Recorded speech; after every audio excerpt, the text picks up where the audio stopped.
What did you do with all your Ravens gear? Wow. Thankfully, my wife did grow up in Maryland. Okay. So there's a lot of her family that we were able to hand some of it to. The other got donated. Kept some for memory, but most of it either donated or to her family. It is the best podcast available. And it's not standing side by side, which was the best framing available. We're back from Indy, back in the respective home offices. Jason at the Cross Country Mortgage Campus, yours truly back wearing a Tecmo t-shirt from back in the day at my home office. Welcome to the show, friends. We're brought to you by Bullseye Event Group. For award-winning game day experiences, visit bullseyeeventgroup.com. I'm wearing a blue shirt today that I did not get any credits from the Baltimore Ravens to buy. So it's amazing. Normally I'm in Browns gear, but not today. So what Gibby is referring to is Todd Monkin making the rounds last week when we were all together at the annual scouting combine in Indianapolis, staying up till late hours of the evening, or the morning for that matter, doing work for you, the fan. That's why we're there. We're grinding for you. And Todd Monkin was going around in a big, it looked like a Carolina blue Jordan, quite baggy sweatshirt, and he explained it to us off the air, but then he decided to explain it to others on the air. Yes, like he did. The Pro Football Talk, Mike Florio, Chris Sims set, and also our Browns content team had him mic'd up, and he explained it to some others, and then we posted it. He had like a $500 credit when the Ravens were kicking him out the door. Well, not kicking him out the door, but you get my point. And so he cashed it all in at Nike. Good job by him. It was a nice sweatshirt, minus the color. Carolina. I'm a Duke fan. What I don't get, and we did kind of ask him this, and he was like, oh, I just like the shirt. It's a good-looking shirt, don't get me wrong. If you have this credit, why do you go to the 500, or I'm sorry, why do you go to the baggy, like Jordan-colored hoodie? Or they were a UNC hoodie. I don't get it. Did the wife pick it out? Maybe. I mean, she clearly has some taste, and Todd references her quite a bit. We can't wait to meet Mrs. Monkin. She has been the comedic foil quite a bit. Coming up, we should mention here on the best podcast available, we're going to talk to the Browns' new offensive coordinator, Travis Switzer, former Akron O-lineman. He is a Zip, and he also is coming with Monkin from Baltimore. I'll ask him what he is doing with all his Ravens gear. That is coming up shortly. Gibby, let's wrap up the Combine, because as we sit here recording this on a Monday afternoon here, back from the Combine, 1 week before the window opens for free agency conversations. What's that called again? We could talk about it. They call it the legal tampering. That's right. Except it's not tampering. It's legal. You're allowed. The window opens on Monday. The tampering is now. The tampering was 1 a.m. at Prime 47. That's tampering. Maybe 2 a.m. 2 a.m. Maybe 2:30. Maybe 3. Honestly, I got a couple of texts from people at 3:30 in the morning when yours truly was sound asleep. That's right. Sound asleep. In the comfort of my bed, getting Bonvoy points. Sound asleep. And others were out. That's tampering. In all seriousness, anything that happens in those 48 hours between Monday and then Wednesday of next week at 4 p.m., that isn't tampering. You're allowed to do that. I digress. But deals can be made. But let's wrap up the Combine here. Saturday's the big day. The quarterbacks and the running backs and the wide receivers, that is the fun day. Did any quarterback jump off the page? I thought Ty Simpson looked okay. I think Green from Arkansas, who started at Boise, obviously has all the ridiculously good measurables. Whether or not his quarterback play on tape adds up to being an NFL quarterback remains to be seen, but I think he's going to go mid-round, just my opinion here, maybe even third round. But you saw from the skill position guys, and this, I think, bodes well for the Browns. And on Sunday with the O-linemen, you saw some ridiculous athletic performances, not only from Jeremiah Love. It's not a very deep running back group, but the Browns took 2 running backs last year, but from the wide receivers. You saw some ridiculous speeds on that track. You also saw a guy like Carnell Tate, that obviously is a former Buckeye and is going to be, in my estimation, the 5th straight Ohio State wide receiver, or the 5th straight year where we get a Buckeye wide receiver going in the first round. You also saw him run what seems like, compared to others, a pedestrian 4.53. I would say, pump your brakes. Pump your brakes. It's not that big of a deal. It truly isn't. Matter of fact, it might be a good thing. You don't have to run a 4.26 to turn heads. Your tape is your resume, more so than your 40 on a Saturday. In shorts. In shorts. Let's not forget about that. Yeah, didn't run the fastest 40. I don't think he was going to run the fastest 40 anyways. No, you knew that coming in. Yeah, it was known. The G-Man in our prep was saying, hey, there were a number of other NFL teams that had his time quicker than what the official time was. Look, he can catch the ball. He's a good route runner, and he does have speed. 4.5 isn't anything to slack off on. I'm not worried about it. Matter of fact, hopefully it scares a team or two away, and maybe he falls to us in number 6, and Zagur gets weapons. Sure, that is another way to look at it. Yeah. And, Puka Nacua, for example. Now, granted, he was not ever going to be a first-round pick, but I can tell you, Cooper Kupp, actually, go back to Cooper Kupp. When Cooper Kupp was coming out of the draft in 2017, I can tell you when he ran poorly, that there were, in the Rams suite, people were high-fiving. High five. So they could take him the third round, where they did take him out of Eastern Washington. They were thrilled he did not run well. Anyway, we're way ahead of ourselves. Your impressions of the Combine, not only Todd Monkin and Andrew Berry, or any and everything you saw or heard, as there is no break in the calendar anymore. Just 2 weeks after the Super Bowl, because the Super Bowl is a little bit later, then you get the Combine, and then you leave there, and it's a week ahead of free agency and 3 weeks ahead of the league meeting. Yeah, it was fascinating trying to figure out where this wide receiver class stacks up to other wide receiver classes in the past. I mean, everybody seems to think it's a deep wide receiver draft, but no one's saying like there. When we were asking people last week, is anybody better than Tet McMillan from the previous year? You get mixed answers on that. So I think that was fascinating. Is the tackle class as deep and as good as we think it is? Maybe not. And I think it's, where do you see guys and how can you develop them? How quick can you get them on the field? Can they play other positions on the offensive line besides tackle? I think those were some of the big questions I think I took away. We talked about Carnell Tate, and Arvell Reese, seems to be the guy at number 2, but the Sonny Styles.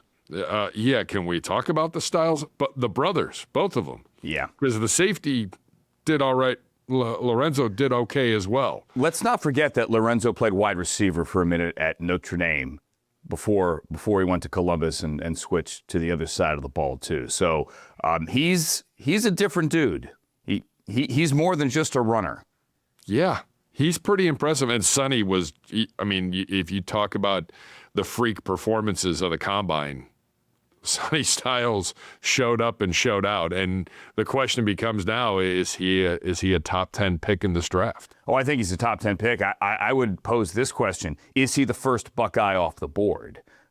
You want to make it a Buckeye conversation? Is he ahead of Arvell Reese and Caleb Downs? I think the word on the street currently, I say word on the street, the speculation, we're 2 months out, friends, is that the first Buckeye gone is not going to be Caleb Downs. 2 months ago, 4 months ago, or a year ago, you would have laughed at us. Doesn't mean he's not going to be a great pro. He could go 2. You never know. Heck, he could go 1, although we all know that's not going to happen. I think the question is Sonny now ahead of Arvell Reese and Caleb Downs because of what he did on Thursday night at the Combine? Yeah, I mean, are you a defensive end or are you an outside linebacker? That seems to be the question with For Arvell Reese. Yeah. With Sonny, You know what he is. Does a specific team have that type of defense that would require a man of his talents? That's what it comes down. I think it comes down to fit. Of course. Yeah, and positional value as well for off-ball linebackers or for safeties as opposed to at edge. Look, we got 2 months to unpack that. The best offensive lineman in this draft could be a guard. You have plenty of guys, however, at tackle that you could plug in and say, hey, we got a guy for the next how many ever years. So the Browns obviously have holes to fill on the offensive line. I keep hearing, and I want to push back against this narrative that, and you hear it on social media, you see it on TV, the Browns need to replace all 5 starters on the offensive line. That isn't true. Okay, now, they have major work to do to rebuild that offensive line. But as we sit here right now on Monday, don't know about Joel Bitonio. Obviously, he could choose to do anything, include retire, which would not be a surprise to any of us. DeJuan Jones, and I know DeJuan has battled injuries. DeJuan Jones is a starter. Matter of fact, he was your opening day week 1 left tackle starter a year ago. Fingers crossed DeJuan can stay healthy. You have him coming back, and you also have Luke Whippler coming back. We talked about this last week. Luke could be your starting center. He started in December when Ethan Posick went down. And DeJuan could be a starter at right tackle, you would assume, because remember, that's where they moved him before he got injured. The left tackle experiment did not last long. I ran into DeJuan on my way out of Indianapolis, saw him at the airport. Remember, he is an Indy native. He was there jetting off for a weekend to see some friends, but he said he's doing well. He's going to be back in Cleveland in a couple of days. And he looked good. He looked good. I told you. I had seen him the week prior. Yeah. Slim down. Yes. Moving well. Absolutely. In the building every day working out right now. He was moving through the airport well, for whatever that is worth. Let's work this in as well because that should be a combine drill. Yes, that should be moving through the airport. 10 minutes to get from one gate to another. How well can you move? Oh, I'm undefeated. Well, I know you are. I'm undefeated. You're a first-round pick at that. Not only that, Nathan, I'll be honest with you, Nathan commented again when we were in Indianapolis. So Nathan is considerably taller than me. I'm not tall. I have short legs. He gets annoyed that I walk too fast. Like we're going from one restaurant to the hotel or from here out to there or through the hallways. He gets annoyed. This happened all throughout the season as well. We have to burn off the 5,000 calorie meals that Zagara takes us to. He gets annoyed. That's right. Let's get to the actual news here. As we sit down on Monday to tape this, reportedly, and I want to stress reportedly because these deals we're telling you about cannot become official until the new league year, which is 4 p.m. on Wednesday the 11th. Okay, but reportedly, according to my colleagues at NFL Network, Ian Rappaport and Tom Pelissero, the Browns have made a trade with the Texans for a guy that will be a starting piece on that offensive line. He is former first-round pick Titus Howard, who, for the majority of a 7-year career with the Texans, was a right tackle. However, last year they moved him around. He has what they call position flex for multiple reasons last year. Trent Brown came back. They moved him around. He played 10 starts at right tackle, 5 at left guard, and 3 at right guard last year. Again, a career right tackle who kicked inside last year is traditionally a better pass blocker than he is a run blocker. However, George Warhop, the Browns' new offensive line coach, had him in 2022 when he was in Houston, so there's familiarity there. In return, reportedly, the Browns are giving up a 5th-round pick. The Browns have 3 5th-round picks. Their own 5th-round pick, a 5th-round pick they got in return for Joe Flacco, and a 5th-round pick they got in return for Kenny Pickett. Whether it's at right tackle or either guard position, you get a consistent starter, a former first-round pick, and a guy that is graded out well. All rookie team, his first year in the league. That was a long time ago. That's all right. 7 years in the league, 93 career starts. He's put in the time and he's put in the effort. And it's the second straight year the Browns and Texans have made a trade involving a tackle, if you remember. Yes, the Cam Robinson trade was made into Week 5, so post-Detroit Week 4, before we headed off to London for Week 5. Remember, there was like, hey, does Cam have a passport? He did have a passport, but Go ahead. No.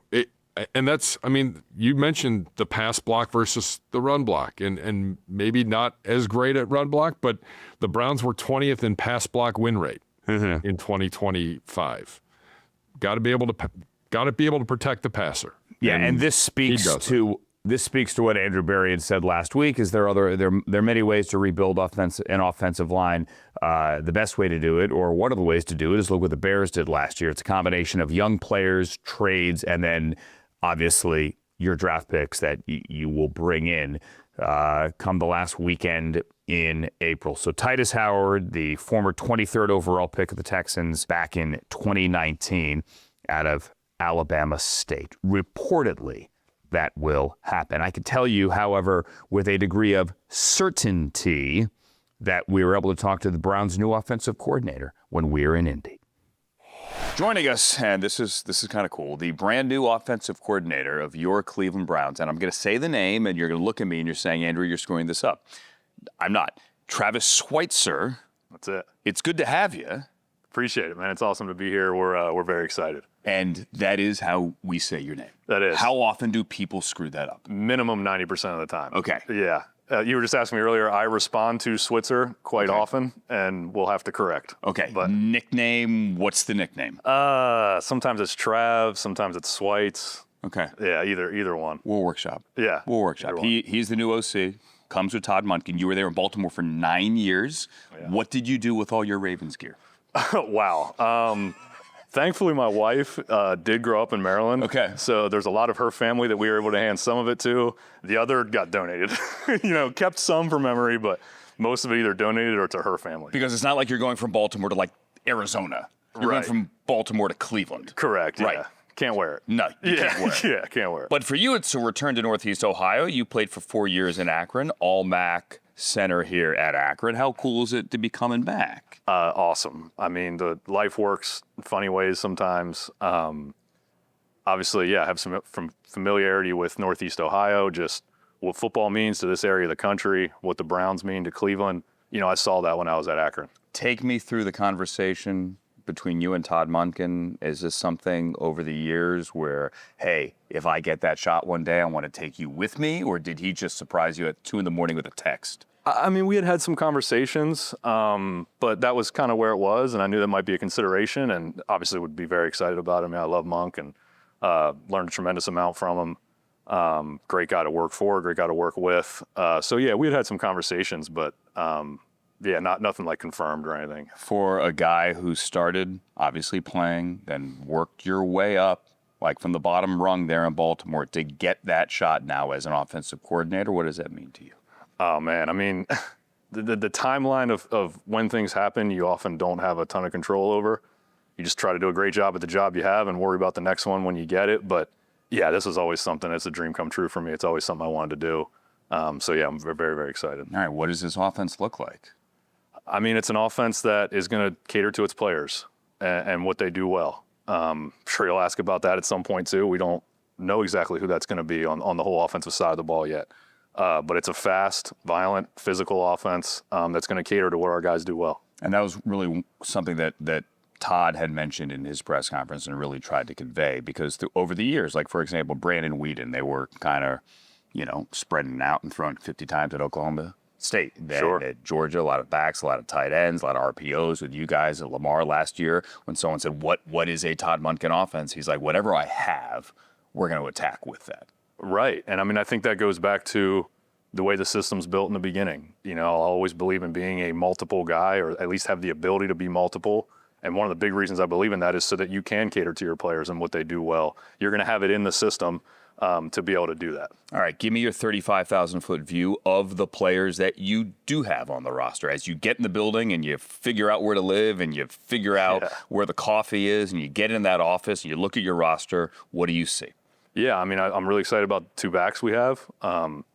Judkins and Sampson, I think that they're both very good runners, guys you can utilize in both run and pass. Obviously with Fannin last year, the things that he was able to show, really excited to see where he could be, in year 2 for him. And then obviously with the offensive line, I mean, maybe some guys that we had, obviously going to add some new pieces to it as well. But just really excited about that group as well. Want to unpack some of that. Let's go to the running backs here. You guys in Baltimore the last 4 or 5 years were top 5 pretty much every year in terms of run-pass percentage.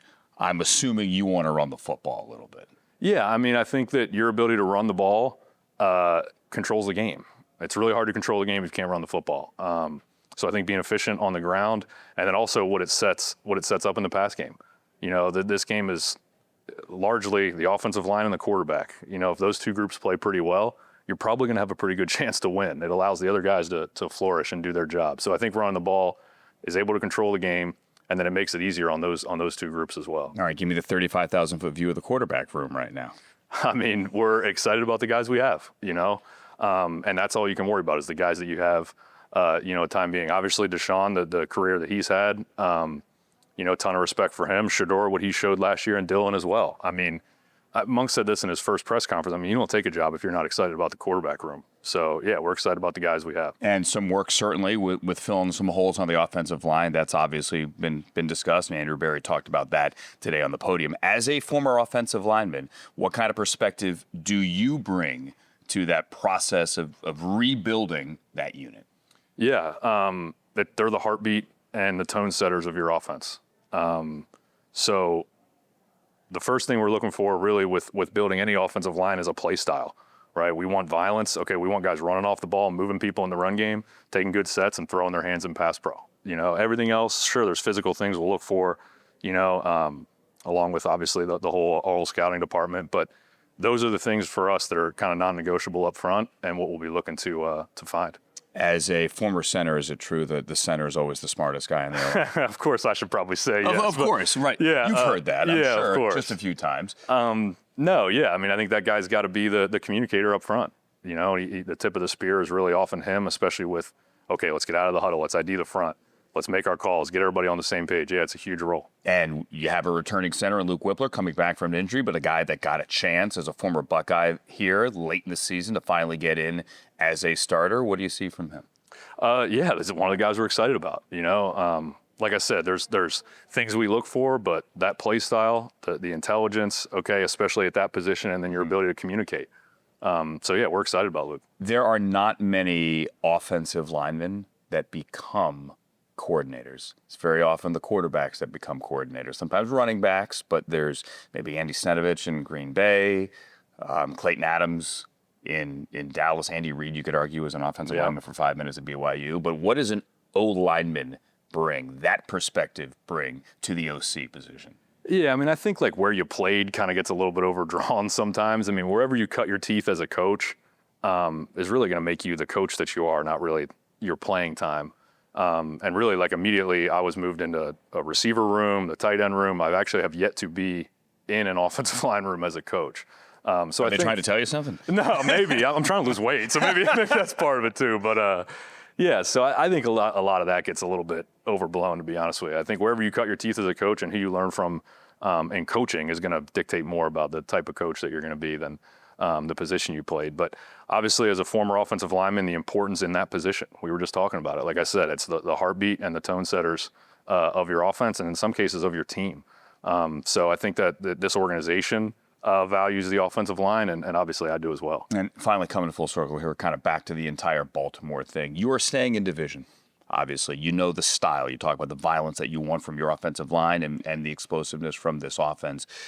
What do you want to see collectively this unit look like to fit in the AFC North? Yeah, I mean, playing in the AFC North, you got to be a physical team, and Cleveland's been that. I mean, I've coached against them for 9 years. I mean, we had a ton of respect for them from a physicality standpoint, so that's where it really starts. I mean, the weather's going to get bad. You know, you're going to have windy, you're going to have wet, you're going to have precipitation, you're going to have cold.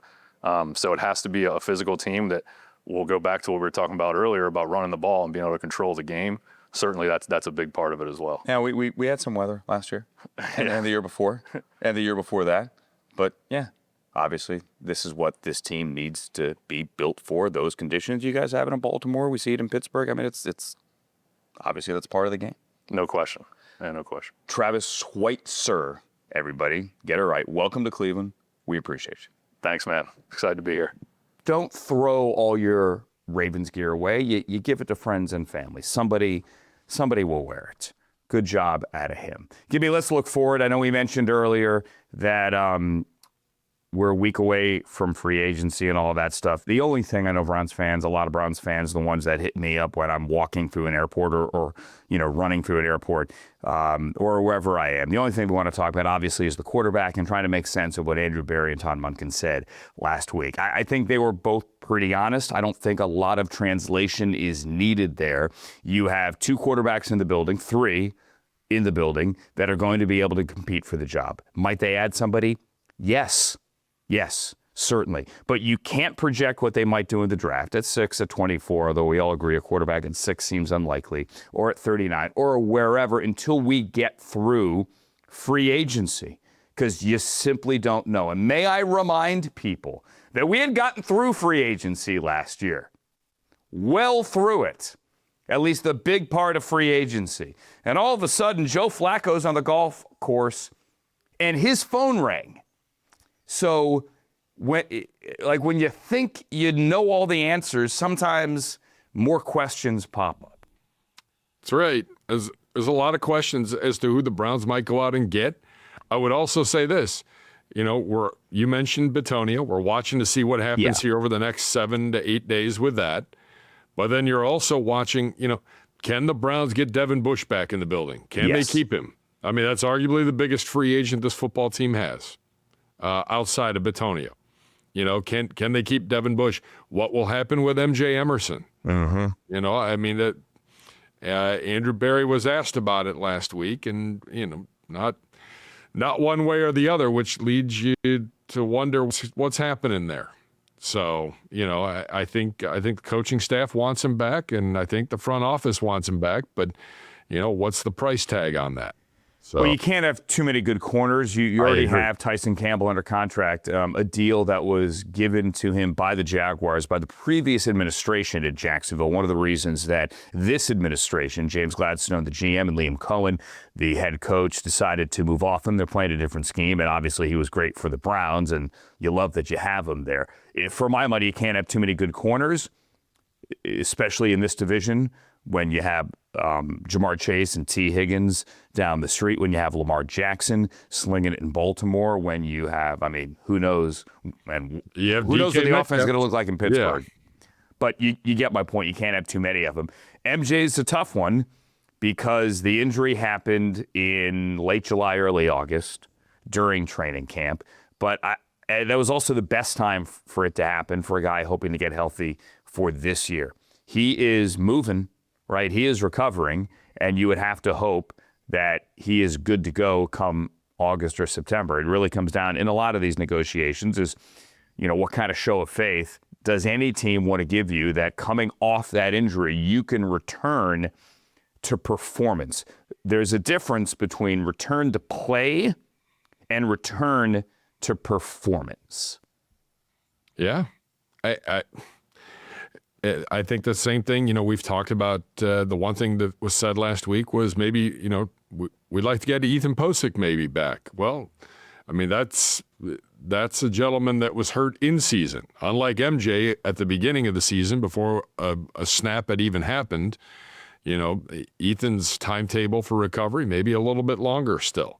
So where does that fit? I think also the restricted free agent side of things. I know they're restricted, but you still got to work through some things from a deal. And will someone approach a guy like Ronnie Hickman? Mm-hmm. Will someone try to make an offer? Ronnie Hickman, an undrafted free agent, played his 3 years on his rookie contract, and he hits restricted free agency. Ronnie's a guy that made a lot of plays over the last couple of years, and finally this past season stepped in as a full-time starter, and I thought played well, certainly played well. But he, as an undrafted free agent, didn't make a lot of money. That's how that goes, obviously, and he now has the ability to potentially make some money, but he is a restricted free agent. This is the best podcast available, friends, presented by Bullseye Event Group. For award-winning game day experiences, visit bullseyeeventgroup.com. Thank Travis Switzer for being here. We will be back next week as well, Gibbe, as this will be, we got to figure out how and when to do it, but it'll be basically our free agency episode, if you will. We'll have a lot of news by next week. We'll know what's going on with Joel Bitonio. Maybe some internal signings. Are the Browns done on the trade front? Reportedly, of course. Reportedly. Nothing official till March 11th. But, reportedly. You know, I mean, are they going to go make deals? The trade machine in the NFL is fully underway here, as we've already seen. Yeah, because of the last week in Indianapolis. Reportedly, that is Jason Gibbs, and reportedly, I'm Andrew Siciliano. And reportedly, allegedly, this is the best podcast available. We thank you for listening and for watching. We will see you and talk to you next week. So long.